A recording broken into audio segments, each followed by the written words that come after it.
सभी किसान भाइयों को नमस्कार। पिता समान बुजुर्गों, नौजवान साथियों, मेरी माताएं बहनें जो कृषि एवं से सहायक कार्यों में अपना महत्वपूर्ण योगदान दे रही हैं, उन सभी को सत श्री अकाल, आदाब, नमस्कार।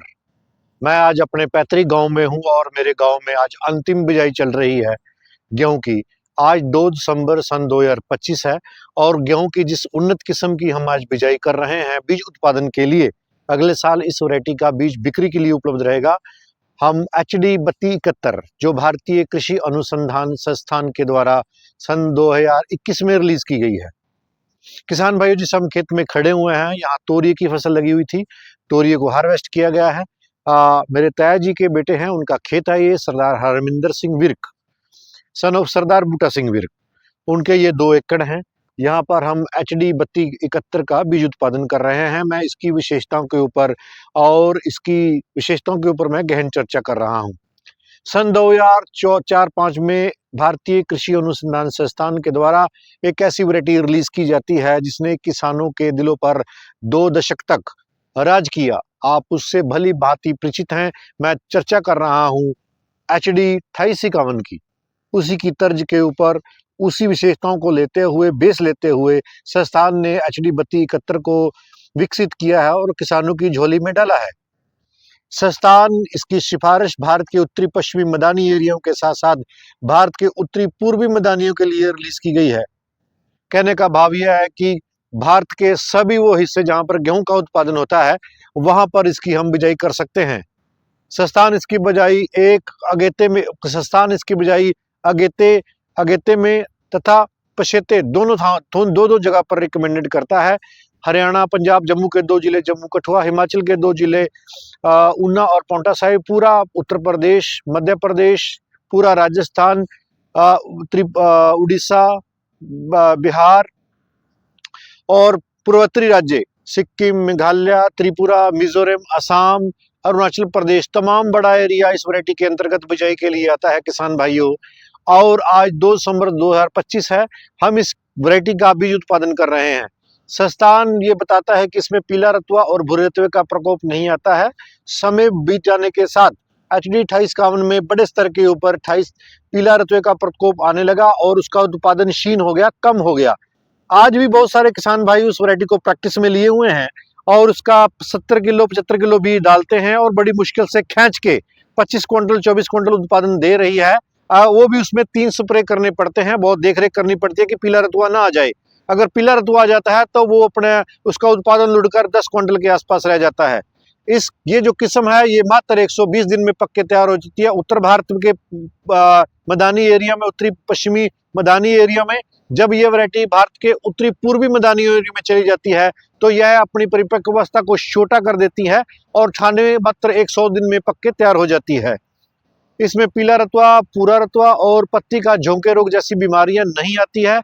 इसमें क्लोरोफिल अधिक मात्रा में बनता है और गहरे हरे रंग में इसकी पत्तियां होती हैं। पत्तियों का आकार बहुत चौड़ा होता है और क्लोरोफिल की मात्रा प्रकाश संश्लेषण के द्वारा अधिक मात्रा में विकसित होती है। बहुत जबरदस्त फुटार करती है। जहां 2851 की फुटार बिल्कुल नील जैसी थी, कम जैसी थी, जीरो जैसी थी, वहां पर यह वैरायटी उसका रिकॉर्ड तोड़कर काफी आगे निकल जाती है। इसकी बाली का आकार मध्यम होता है, लेकिन इसमें दानों की संख्या बहुत अधिक होती है, जैसा कि 2851 में होती है। और इस किस्म की जो चपाती की गुणवत्ता है वो अपने आप में सर्वश्रेष्ठ है।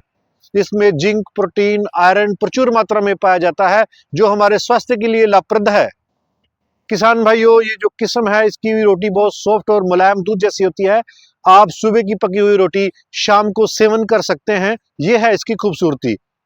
इस वैरायटी ने ट्रायल्स में अपनी जितनी भी वैरायटियां रही हैं, उन सभी वैरायटियों को 2.8% से लेके 13.8% तक अधिक उत्पादन दिया है। अधिक उत्पादन दे के यह जता दिया है कि जो आने वाला भविष्य है वो HD 3271 का है। चेक्स में जो वैरायटियां लगती हैं, मुकाबले में जो वैरायटियां उनको पछाड़ती हुई 2.5% से लेके और 13.8% अधिक उत्पादन दिया। यह है इसकी खूबसूरती। पीला रतुआ नहीं है, भूरा रतुआ नहीं है। पौधे की कद की ऊंचाई करते हैं तो 95 से लेकर 100 सेंटीमीटर के बीच में है।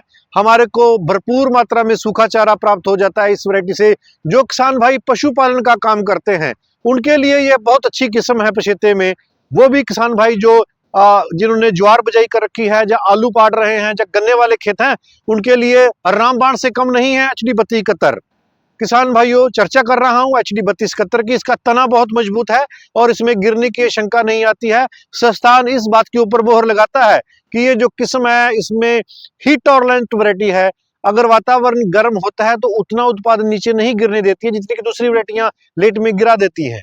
दाना श्रिंक नहीं होता है, बोल्ड दाना बनता है और गर्मी सहन करने की क्षमता बहुत ज्यादा है इस वैरायटी में। HD 3271 की हम चर्चा कर रहे हैं। बीज उत्पादन कर रहे हैं 2 एकड़ में। और मैं आपसे यहाँ चर्चा में ये बता देता हूँ कि इस वैरायटी 3 साल लगातार ट्रायलों में रहती है और जैसा कि मैंने बताया कि इसने 2.5% से 13.8% अधिक उत्पादन अन्य वैरायटियों से दिया है। मैं बता देना चाहता हूँ कि इसका जो एवरेज उत्पादन है वो 32.5 हेक्टेयर प्रति हेक्टेयर से क्विंटल प्रति हेक्टेयर से लेके और अधिकतम उत्पादन देने की जो क्षमता है वो 53 क्विंटल प्रति हेक्टेयर के हिसाब से ये दे देती है। अगर आप अगेते में बिजाई करते हैं तो इसका उत्पादन और भी अधिक हो सकता है। मैंने ये जो रिकमेंडेशन संस्थान बताता है, ये वैरायटी आप 1 दिसंबर से लेके और लोहड़ी के त्योहार तक 15 जनवरी तक बिजाई कर सकते हैं। 15 जनवरी की बिजाई की हुई वैरायटी भी आपको बहुत अच्छा उत्पादन देती है क्योंकि ये मात्र 120 दिन में पक के तैयार हो जाती है। इसके पौधे की ऊंचाई 95 से 100 सेंटीमीटर है। तना मजबूत है, हिट और लंट वैरायटी है। अपने आप में सर्वश्रेष्ठ प्रदर्शन इस वैरायटी ने किया है भारत के सभी मैदानों के लिए, भारत के उत्तरी पश्चिमी मैदानी एरियो के लिए साथ साथ भारत के उत्तरी पूर्वी मैदानी एरियो के लिए भी रिलीज की गई है। जैसा कि आप देख रहे हैं, मेरे मित्र हैं, भाई हैं, छोटे गांव के तमाम किसान भाई यहाँ पर एकत्रित हैं और उनके खेत में हम बिजाई कर रहे हैं। बिक्री के लिए उपलब्ध रहेगा। इसी के साथ मैं वार्ता को विराम देता हूं। जय जवान, जय किसान, जय विज्ञान। उत्पादन में इसका बीज बिक्री के लिए हमारे पास उपलब्ध रहेगा और गहन चर्चा करी है आपके साथ। मेरे साथ मेरे भाई हैं जो हम आज बिजाई कर रहे हैं गांव में। और इसके साथ साथ मैं ये भी बताना चाहूंगा कि इसमें हमें अधिक मात्रा में सूखा चारा प्राप्त हो जाता है। इसी के साथ मैं वार्ता को विराम देता हूं। जय जवान, जय किसान।